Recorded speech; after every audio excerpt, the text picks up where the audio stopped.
All right, you insufferable lot, gather round. Charles here, and if you've got nothing better to do with your pathetic lives, I suppose you can listen to me drone on. Welcome to Story Time with Charles. Try not to drool on the furniture. Today I will be telling you the tales of Sherlock Holmes and Charles. Yes, I am referring to my glorious ass. Now, let the story begin. The Devil's Arithmetic. Chapter 1. The Mathematics of Misery. London, October 1887. I should probably start by explaining how I ended up in this particular circle of hell, because it wasn't exactly a career path I planned. My name is Charles. Well, let's just leave it Charles, shall we? The rest isn't particularly relevant, and frankly, it's nobody's bloody business. What matters is that 3 months ago, I was a perfectly respectable accountant with a small firm in Cheapside, living a quiet, unremarkable life that suited me just fine. I had a modest flat, a predictable routine, and the comfortable illusion that I understood how the world worked. Then I made the mistake of being good at mathematics. You see, it was my facility with numbers that got me into this mess. Not the basic arithmetic that any fool can manage, but the kind of complex financial analysis that can uncover patterns others miss. Patterns that, as it turned out, certain people preferred to keep hidden. When I discovered the discrepancies in the Blackwood and Associates ledgers, discrepancies that pointed to systematic embezzlement on a rather spectacular scale, I did what any reasonable person would do. I reported it to the authorities. What I didn't realize was that Blackwood and Associates wasn't just some provincial accounting firm. They handled the books for half the criminal enterprises in London, and my little discovery had just painted a target on my back the size of Westminster Abbey. The first attempt on my life was almost embarrassingly amateur. A hired thug with a knife in an alley near my flat probably cost them £5 at most. I managed to brain him with my umbrella and escape with nothing more than a torn coat and a healthy dose of terror. The second attempt was more sophisticated, poison in my morning tea at the usual cafe. Fortunately, the bitter almond smell was unmistakable to anyone who'd read even basic chemistry texts, and I've always been a voracious reader. By the third attempt, an apparent gas leak in my flat that wasn't quite as accidental as it appeared, I realized I had two choices: flee London entirely or find someone capable of keeping me alive long enough to see the bastards prosecuted. That's how I found myself standing outside 221B, Baker Street on a gray October morning, clutching a letter of introduction from my solicitor and wondering if consulting a private detective was the act of a desperate man or simply a fool with more money than sense. The door was answered by a kindly-looking woman who introduced herself as Mrs. Hudson. She looked me up and down with the practiced eye of someone accustomed to assessing the relative sanity of her tenant's visitors. "You'll be wanting Mr. Holmes, I expect," she said, though it sounded more like a statement than a question. "Up the stairs, first door. Mind the experiments." The experiments, as it turned out, were impossible to miss. The stairway reeked of sulfur and something that smelled disturbingly like burning hair. As I climbed, I could hear the sound of glass clinking and an occasional muttered curse in what sounded like Latin. Or possibly just very creative profanity. I knocked on the door and waited. The sounds from within ceased abruptly, followed by rapid footsteps and the metallic click of several locks being undone. The door swung open to reveal a tall, sharp-featured man in a dressing gown that had seen better decades. His dark hair was disheveled, his eyes were bloodshot, and he had what appeared to be soot smudged across one cheek. "Yes," he said, his voice carrying the particular brand of irritation reserved for people who've been interrupted during important work. "Mr. Holmes? I am Charles. I have a letter of introduction from my solicitor, Mr. Pembridge. I believe he wrote to you about my situation." Holmes snatched the letter from my hands and scanned it rapidly, his eyes darting back and forth across the page with inhuman speed. "Ah, yes," he said finally. The accountant, with the inconvenient honesty. "Do come in. Mind the apparatus." The sitting room was a chaos of chemical equipment, stacks of newspapers, tobacco ash, and what appeared to be several experiments in various stages of completion or abandonment. The air was thick with smoke from both tobacco and more exotic sources. Holmes gestured vaguely toward a chair that seemed relatively free of scientific debris. Pimbridge says you've uncovered some financial irregularities, Holmes said, settling into his own chair and regarding me with sharp, calculating eyes, and that certain parties have taken exception to your discovery. That's putting it mildly, I replied. 3 attempts on my life in 2 weeks. I call that more than taking exception. Holmes steepled his fingers and leaned back. Tell me about these irregularities and spare no detail. For the next hour, I laid out everything I discovered about Blackwood and Associates. The phantom companies, the circular transactions, the money flowing in complex patterns designed to obscure its origins and destinations. Holmes listened intently, occasionally asking sharp questions that demonstrated a surprisingly sophisticated understanding of financial manipulation. Fascinating, he said when I'd finished. You've stumbled upon what appears to be a rather elegant money laundering operation. Blackwood isn't just keeping books for criminals. He's actively cleaning their money. And you, my dear fellow, have managed to map out the entire structure. Which is why they want me dead, I said. The question is, can you keep me alive long enough to see them prosecuted? Holmes was quiet for a long moment, his eyes focused on something beyond the grimy window. The answer to that, he said finally, depends entirely on how much you're willing to sacrifice for justice. What do you mean? I mean that prosecuting Blackwood and his associates will require more than your ledger analysis. It will require infiltration, surveillance, and quite possibly putting you in considerably more danger before you're safe. Are you prepared for that? I thought about my comfortable, predictable life as an accountant. The quiet evenings with a book and a pipe. The pleasant routine of numbers that added up correctly and stayed in their proper columns. All of that was gone now, probably forever.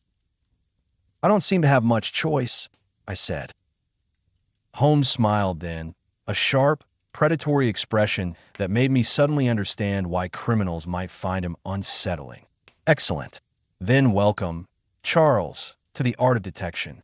I think you'll find it considerably more stimulating than accounting.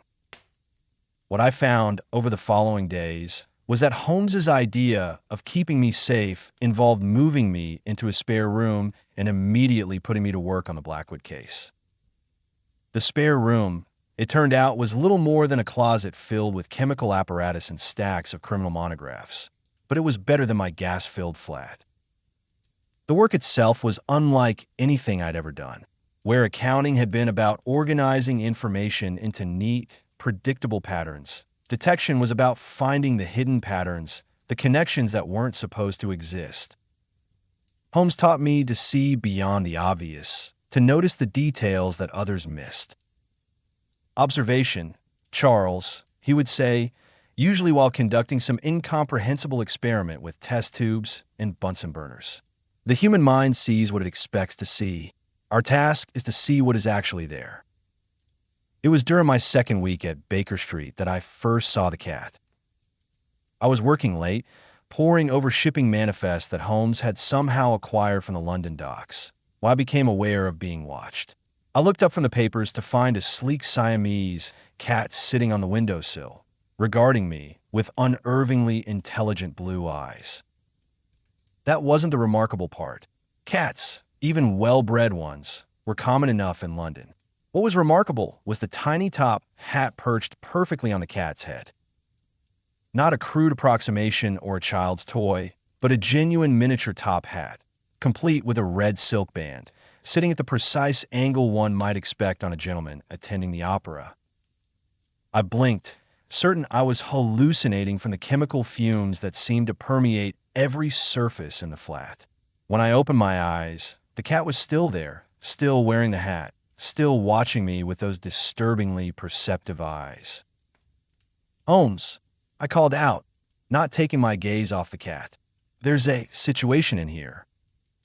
"What sort of situation?" came his voice from the next room, accompanied by the sound of bubbling glass. There's a cat wearing a top hat. A pause. Then, how much of my stash have you been sampling, Charles? I haven't touched your bloody stash. There's actually a cat in here, and it's actually wearing a hat. Holmes appeared in the doorway, took one look at the windowsill, and frowned. I don't see any cat. I turned back to the window. The sill was empty. It was right there, I insisted. Siamese, blue eyes, tiny top hat with a red band. Holmes studied my face carefully. Lack of sleep, perhaps, combined with the stress of recent events.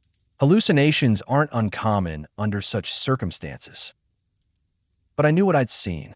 And more troubling, I had the distinct impression that the cat had vanished not because it had left, but because it had chosen not to be seen by Holmes. Over the following days, I saw the cat several more times.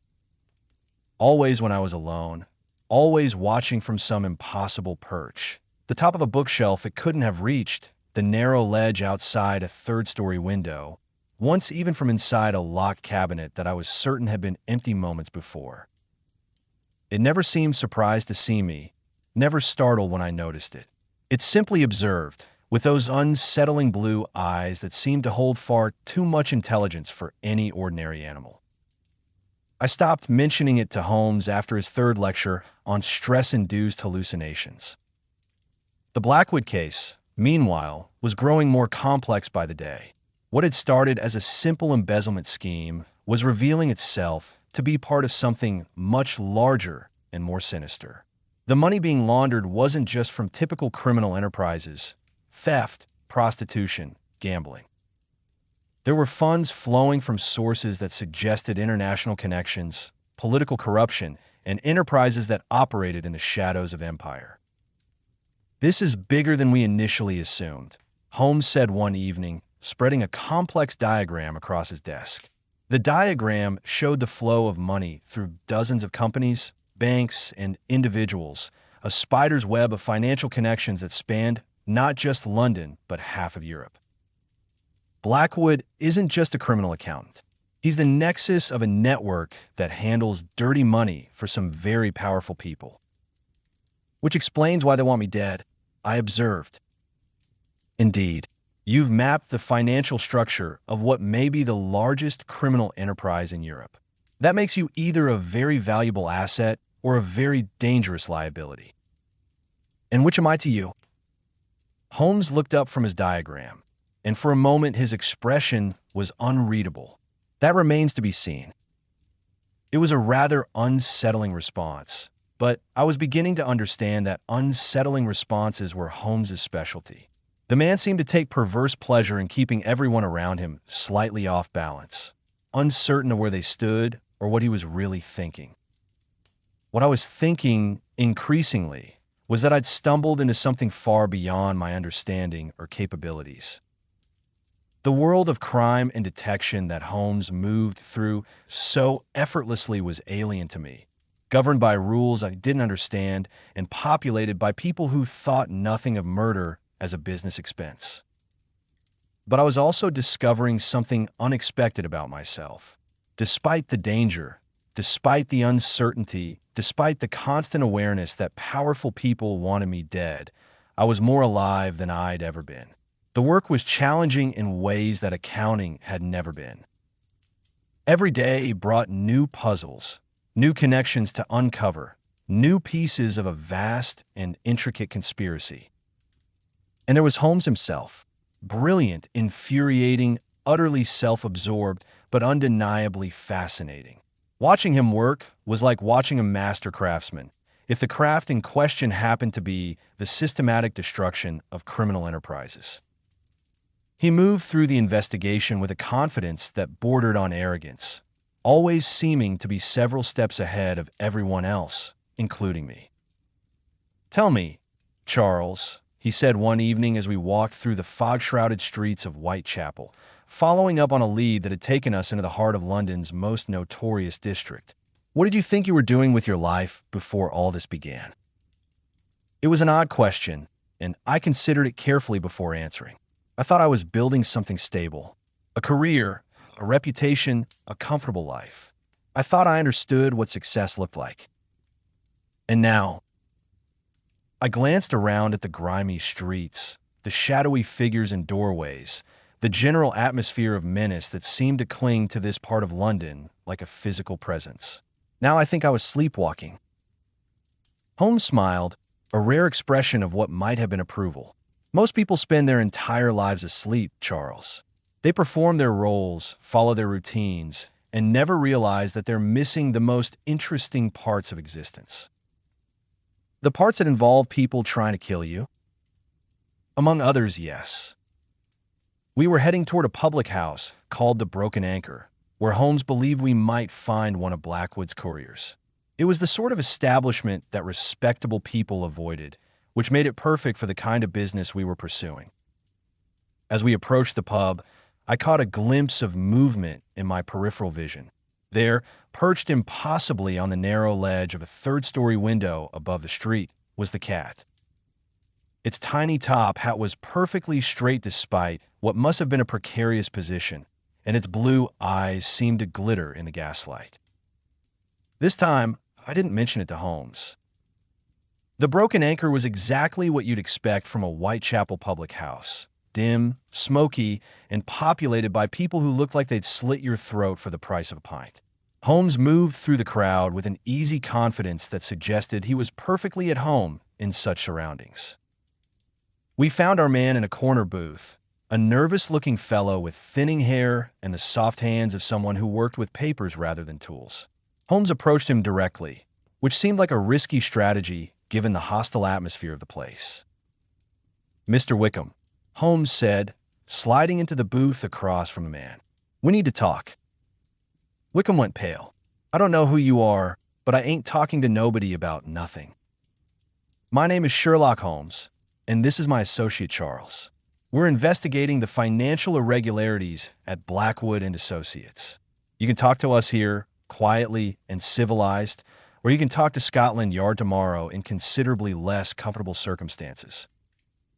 "You can't prove nothing," Wickham said, but his voice lacked conviction. Holmes placed a folder on the table and opened it to reveal several documents. Even in the dim light, I could see Wickham's name on them. Bank drafts, courier receipts, and travel vouchers, all bearing your signature, all documenting your role in moving money for Mr. Blackwood's clients. "Would you like me to continue?" Wickham stared at the documents for a long moment, then took a large gulp of his drink. "What do you want to know?" What followed was a fascinating glimpse into the practical mechanics of money laundering. Wickham, it turned out, was one of several couriers who moved cash and documents between Blackwood's office and various banks, businesses, and private individuals throughout London. He didn't know the full scope of the operation, but he knew enough to provide crucial details about timing, amounts, and destinations. "There's a big shipment coming in tomorrow night," he said, glancing nervously around the pub. "Blackwood's been preparing for weeks. Brought in extra security, cleared out one of the warehouses down by the docks." "What kind of shipment?" Holmes asked. "Don't know exactly, but it's big enough to make Blackwood nervous, and that man don't get nervous easy." Holmes made notes as Wickham talked, occasionally asking clarifying questions. I found myself studying the other patrons of the pub, trying to determine if any of them were paying unusual attention to our conversation. It was a skill Holmes had been teaching me, the art of observation without seeming to observe. That's when I saw him, a well-dressed man sitting alone at the bar, nursing a whiskey and reading a newspaper. He looked completely out of place in the Broken Anchor, far too prosperous and refined for such an establishment. But it wasn't his appearance that caught my attention. It was the fact that his newspaper was positioned so he could watch our table in its reflection in the mirror behind the bar. I caught Holmes's eye and nodded slightly toward the bar. He glanced over casually, then returned his attention to Wickham without changing expression. "Mr. Wickham," Holmes said, "I think our conversation is concluded. You've been most helpful. What about Scotland Yard? You said—" "I said you could talk to us, or to them. You've chosen to talk to us. I see no reason to involve the official police at this time."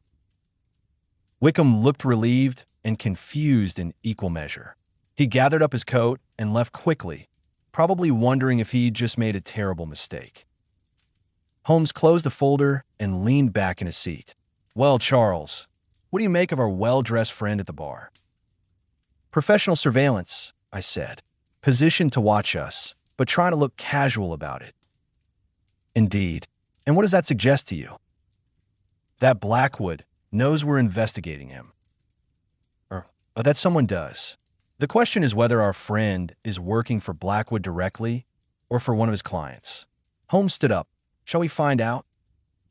What happened next taught me a valuable lesson about the difference between theory and practice in the art of detection. In theory, confronting a surveillance operative in a crowded public house should have been relatively safe. In practice, it nearly got us both killed. Holmes approached the man at the bar with the same casual confidence he'd shown with Wickham. "Good evening," he said. "I couldn't help noticing your interest in our conversation." The man looked up from his newspaper with an expression of polite confusion. "I beg your pardon?" The mirror behind the bar provides an excellent view of the entire establishment. "You've been watching us for the past 20 minutes. "I'm afraid you're mistaken. I'm simply enjoying a quiet drink." Holmes smiled. "Perhaps, but I notice you haven't turned a single page of that newspaper since we arrived, and your glass is still nearly full despite having been in your hand for the better part of an hour." The man's expression hardened almost imperceptibly. "You're very observant, Mr. Holmes." The fact that he knew Holmes's name confirmed our suspicions, but it also meant we were in considerably more danger than I'd realized. If this man was here watching us, it meant Blackwood's people had tracked our investigation. "Indeed I am," Holmes replied, "which is why I noticed the rather distinctive bulge under your left arm. Military-cut jacket, I'd say, tailored to accommodate a shoulder holster." That's when things went to hell. The man's hand moved toward his jacket with practiced speed, but Holmes was faster. He grabbed the man's wrist and twisted, eliciting a grunt of pain. But the man was apparently well-trained in more than just surveillance. He pivoted and drove his elbow toward Holmes's ribs. The fight that followed was brief, violent, and utterly chaotic. Tables overturned, glasses shattered, and the other patrons of the Broken Anchor either fled or pressed closer to watch the entertainment. I found myself grappling with the man's partner. Where he'd come from, I had no idea, while Holmes dealt with the original surveillance operative. The fight ended when Holmes managed to get his hands on the man's weapon and fire a shot into the ceiling. The remaining patrons scattered like startled pigeons, and in the sudden silence, we could hear police whistles in the distance. "Time to go," Holmes said, breathing hard but grinning with what appeared to be genuine enjoyment. We left through the back exit, abandoning our would-be captives to the approaching police. As we hurried through the narrow alley behind the pub, I couldn't help but notice a small, dark shape perched on a fire escape above us. Even in the dim light, I could make out the distinctive silhouette of a top hat. "Holmes," I said as we emerged onto a more respectable street, "we need to talk." "About the fight? You handled yourself rather well for an accountant." "About the cat." Holmes stopped walking and turned to look at me. "Charles, we discussed this." I saw it again, just now in the alley, and I've been seeing it regularly for weeks. This isn't stress or hallucinations or whatever you want to call it. There's a cat. It wears a tiny top hat, and it seems to be following us. Holmes studied my face in the gaslight. "Even assuming you're correct, what exactly are you suggesting? That we're being stalked by a feline spy?" "I'm not suggesting anything. I'm just telling you what I've observed." "Very well. The next time you see this hypothetical cat, point it out immediately. If it's real, I should be able to see it as well." It seemed like a reasonable approach, but I had the uncomfortable feeling that the cat appeared and disappeared according to its own mysterious agenda. Whether Holmes would ever actually see it remained to be seen. Our immediate problem, however, was that our cover was blown. Blackwood's people knew we were investigating them, which meant every step we took would be monitored and potentially dangerous. "We need to change our approach," Holmes said as we walked back toward Baker Street. "Direct investigation is no longer viable. We'll need to be considerably more subtle." "What did you have in mind?" "Infiltration. If we can't investigate Blackwood's operation from the outside, we'll have to do it from the inside." The plan Holmes devised was ambitious, risky, and quite possibly suicidal. It involved me taking a position within Blackwood's organization, using my accounting background to gain access to the financial records we needed. Holmes would provide support from the outside, but for the most part, I'd be on my own. "You understand the risks," Holmes said as he laid out the details. "If they discover who you are, they'll kill you without hesitation. And if we don't stop them, they'll kill me anyway." "True, but this way, you have a chance to take them down with you." It wasn't the most comforting thought, but it was realistic. The investigation had moved far beyond simple financial irregularities. We were dealing with a criminal organization that had international connections and enough political influence to have avoided prosecution for years. They wouldn't hesitate to eliminate anyone who threatened their operation. The position Holmes had in mind was with Meridian Trading Company, one of the legitimate businesses that Blackwood used to launder money. They were looking for a senior accountant to handle their expanding European operations, and my credentials were perfectly suited for the role. "The interview is tomorrow," Holmes said, handing me a set of documents. "Your new name is Charles Whitmore. You've recently returned from India, where you handled accounts for several trading companies. The recommendations are genuine. I've arranged for them through contacts in Bombay."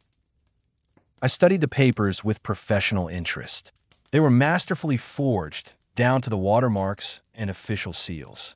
"How did you manage this so quickly?" "I have a network of associates who specialize in such things. The criminal underworld operates on mutual assistance, Charles. Information, documents, favors, they're all currency in this business." "And you're part of this underworld?" Holmes smiled enigmatically. "I exist in the spaces between worlds, Charles. It's a useful position for someone in my profession." The next morning, I found myself in the offices of Meridian Trading Company, dressed in my most conservative suit and carrying a portfolio of my fictitious qualifications. The building was prosperous-looking but unremarkable, the kind of establishment that handled import-export business throughout the empire. My interviewer was a middle-aged man named Pemberton who seemed genuinely interested in my experience with international accounts. The interview went smoothly until he asked about my reasons for leaving India. "Family obligations," I said, which was the story Holmes and I had rehearsed. "My elderly mother required care, and I felt it was time to return to England." Pemberton nodded sympathetically. "Of course, family must come first, and you're prepared to begin immediately?" "Certainly." "Excellent. There is one final formality. Mr. Blackwood likes to meet all senior staff personally. He's quite particular about the character of his employees." My blood went cold. Meeting Blackwood had not been part of the plan. If he recognized me from my previous investigation, the entire operation would be compromised. "Of course," I managed.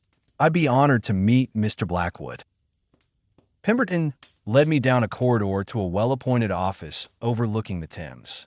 Behind a massive mahogany desk sat the man himself, Arthur Blackwood, the center of the conspiracy that had turned my life upside down. He was not what I'd expected.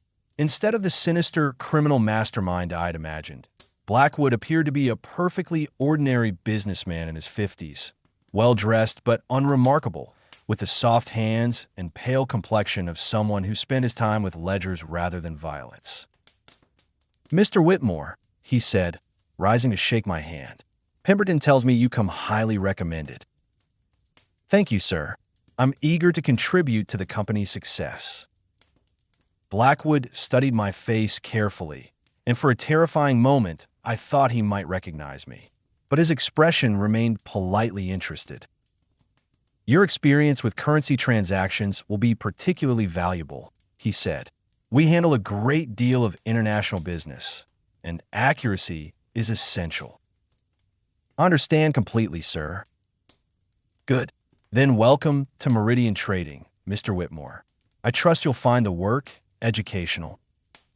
There was something in the way he said educational that made my skin crawl, but I maintained my professional demeanor until I was safely out of his office.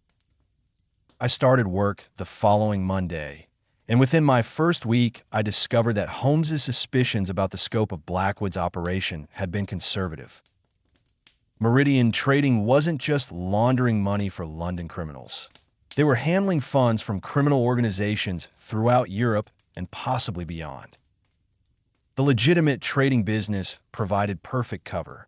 Import-export companies routinely moved large sums of money between countries, dealt with multiple currencies, and maintained accounts with banks throughout the world. It would have been nearly impossible for authorities to distinguish between legitimate business transactions and money laundering without access to detailed internal records, which was exactly what I was now in a position to provide. My official duties involved reconciling accounts for the company's European operations, but the position gave me access to far more information than was strictly necessary for my job. I began carefully copying key documents, memorizing account numbers and transaction patterns, and mapping the financial structure of the organization. What I discovered was staggering in its scope and sophistication. Blackwood's network extended throughout Europe and into the colonies, handling not just traditional criminal enterprises, but political corruption, arms trafficking, and what appeared to be industrial espionage on an international scale. The amounts involved were enormous, hundreds of thousands of pounds flowing through the system every month. But more disturbing were some of the clients whose money was being cleaned. I recognized names from newspaper accounts of political scandals, colonial administrators who had grown wealthy far beyond their official salaries, and European industrialists who were financing enterprises that their own governments would find questionable. I passed information to Holmes through a series of coded messages hidden in my personal correspondence. We had worked out a system where I would post letters to a fictitious Anne in Brighton, with key information embedded in seemingly innocent family news. "Aunt Margaret's arthritis is troubling her again," I would write, which Holmes understood to mean that I had discovered new accounts tied to military contracts. "The doctor recommends a holiday in Switzerland," meant that funds were being transferred to Swiss banks. It was a cumbersome system, but it allowed me to pass detailed information without arousing suspicion. The work was mentally exhausting and psychologically stressful. I was surrounded by criminals, pretending to be someone I wasn't, handling information that could destroy dozens of careers and criminal enterprises. Every day, I expected to be discovered, arrested, or simply to disappear like other inconvenient individuals who had gotten too close to Blackwood's operation. But I was also learning things about myself that I'd never suspected. I had a talent for deception that went beyond simply maintaining a false identity. I could observe, analyze, and manipulate situations in ways that my previous life as an accountant had never required. I was becoming, in short, a detective. It was during my third week at Meridian Trading that I encountered the cat again. I was working late, copying financial records in my office after the rest of the staff had gone home. The building was quiet except for the occasional sound of the night watchman making his rounds. I was concentrating on a particularly complex set of transactions when I became aware of being watched. I looked up to find the cat sitting on my desk, directly in front of me. This time, there was no question about whether I was hallucinating. The animal was as real as the papers under my hands, its blue eyes reflecting the gaslight as it regarded me with what seemed like amused interest. "Well," I said quietly, "this is unexpected." The cat tilted its head slightly, causing its tiny top hat to shift at a jaunty angle. Then, with deliberate care, it reached out one paw and tapped the document I'd been copying. I looked down at the paper. It was a record of transactions between Meridian Trading and a company called Imperial Acquisitions. The amounts were substantial, and the timing suggested they were connected to some kind of regular shipment or delivery. Imperial acquisitions, I murmured. Is that what you wanted me to notice? The cat purred, a surprisingly loud sound in the quiet office, and then, with the same deliberate care, it knocked my pen off the desk. I bent to retrieve the pen, and when I straightened up, the cat was gone. The desk was empty except for my papers and the lingering impression that something significant had just occurred. I spent the next several days investigating Imperial acquisitions, using my access to Meridian's files to trace the connections. What I found was troubling. Imperial acquisitions appear to be a front company that existed solely to handle a specific type of transaction. Large payments to individuals and organizations throughout the British Empire who were involved in what could only be described as intelligence gathering. In other words, Blackwood wasn't just laundering money for criminals. He was handling payments for espionage operations. This was information that went far beyond simple criminal prosecution. We were looking at activities that could be considered treason, depending on who was being spied on and who was receiving the information. I passed the details to Holmes through our usual channels, but I could sense that the investigation was moving into dangerous territory. We were no longer dealing with criminal accountability. We were uncovering activities that involved national security. Holmes's response came in the form of a brief note hidden in a book I'd borrowed from a lending library. Proceed with extreme caution. The stakes are higher than we realized. But proceeding with caution became difficult when I discovered that one of Imperial Acquisition's largest payments had gone to someone I recognized. The payment voucher was buried in a stack of routine transactions, and I almost missed it entirely. But there it was, a payment of £500 to Inspector Bradshaw of Scotland Yard, officially described as consulting fees for security assessment. Inspector Bradshaw was one of the officers who had initially investigated my complaints about Blackwood and Associates. He had been dismissive of my concerns, suggesting that the irregularities I discovered were probably simple accounting errors. Now I understood why. Blackwood had people inside Scotland Yard. This revelation changed everything. We couldn't trust the official police to prosecute the case because we didn't know how deep the corruption went. For all we knew, Holmes and I were walking into a trap every time we made contact with anyone in authority. I was contemplating this disturbing possibility when my cover was blown in the most unexpected way. I was leaving the Meridian trading offices one evening when I noticed a familiar figure waiting on the street corner. It was Wickham, the courier we'd interviewed at the Broken Anchor. He saw me at the same moment I saw him, and his face went white with recognition. For a moment, we stared at each other across the busy street. Then Wickham turned and ran. I knew I had only minutes before he reported my presence to Blackwood. My careful infiltration of Meridian trading was over, and my life was once again in immediate danger. I didn't go back to my lodgings. Instead, I headed directly to Baker Street, taking a circuitous route through side streets and alleys to make sure I wasn't being followed. By the time I reached 221B, my heart was pounding and my shirt was soaked with sweat. Holmes took one look at my face and began pulling on his coat. Discovered. Wickham saw me leaving the office. He recognized me. Then we leave. Now. Holmes moved with practiced efficiency, gathering essential papers and equipment while I watched the street from the window. I could see no signs of immediate pursuit, but that didn't mean we were safe. Where are we going? I asked as Holmes locked a strongbox and slipped it into a traveling bag. Somewhere they won't think to look for us, and somewhere we can plan our next move without worrying about immediate survival. Mrs. Hudson appeared as we were preparing to leave. Going on a trip, Mr. Holmes? A short one, Mrs. Hudson. If anyone asks, we've gone to visit my brother in Surrey. Of course, dear. And if anyone who doesn't seem like the sort who should be asking comes around, tell them whatever you think will keep you safe. Our situation is no longer your concern. Mrs. Hudson nodded calmly. I got the impression that this wasn't the first time Holmes had disappeared suddenly, leaving her to deal with unwelcome visitors. We left Baker Street as darkness was falling, carrying only essential belongings and moving carefully through the fog-shrouded streets. Holmes led us through a maze of alleys and side streets that suggested an intimate knowledge of London's less respectable neighborhoods. "Where exactly are we going?" I asked as we turned into a narrow lane that smelled of garbage and despair.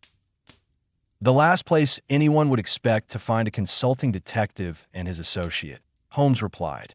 "We're going underground." "All right, you still here? Good. That means you haven't given up on this whole miserable business yet. That was just chapter 1, the mathematics of misery. And let me tell you, it only gets more miserable from here." So, now you know how I went from counting other people's shillings to having my arse shot at. All because of a few numbers that refuse to behave. And now I'm stuck with Sherlock Bloody Holmes, the man who thinks boredom is the greatest terror. Trust me, I've seen worse. Like trying to explain basic accounting to a 5-year-old. Anyway, that's it for this installment. Oh, and apparently, I'm supposed to tell you to subscribe and follow the idiot that runs this channel if you're masochistic enough for more of this nonsense. Don't expect any happy endings, because that's not how my life works.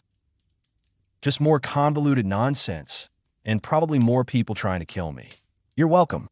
Now, go do something useful, or at least try not to be as utterly dense as the next idiot who walks into Baker Street.